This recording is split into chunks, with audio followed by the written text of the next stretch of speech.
As the beginning of 2020, we all know some of the fastest growing emerging market countries on the planet were on the African continent.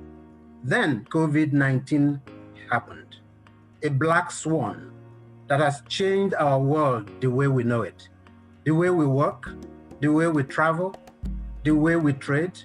Africa has, as we all know, fared much better than the rest of the world in fighting the pandemics, because the expectation was, as usual, pessimism, will all be decimated, but that hasn't happened. The pandemic has just hit the acceleration button on a lot of things. The last 12 months for me have just underlined the seriousness of where Africa is and the need to stop messing around, stop beating around the bush. The big event that I'm watching this year is Ethiopia's election.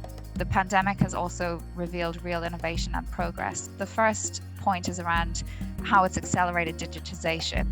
E-commerce is what will enable Africa to enhance competitiveness. A lot of Africans do not have access to reliable internet connectivity, but also affordable internet connectivity. Unless that access can be guaranteed, it's going to be very difficult for the majority of Africans to take advantage of the innovations happening in the space. So even pre-pandemic, most African governments were not in a position to meaningfully finance the kinds of development spending, infrastructure spending, and to push the kind of reforms that were needed.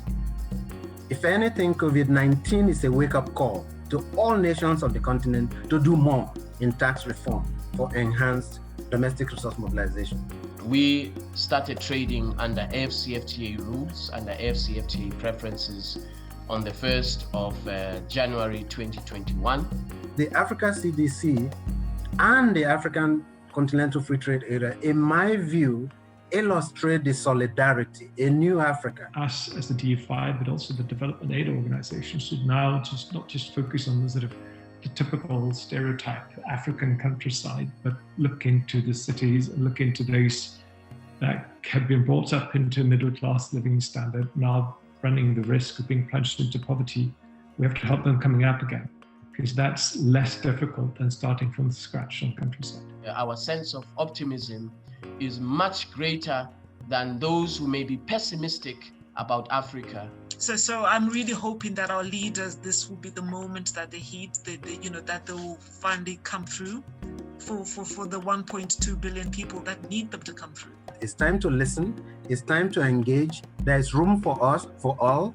The needs on the continent are enormous, and Africa is ready for business. We have turned a new page.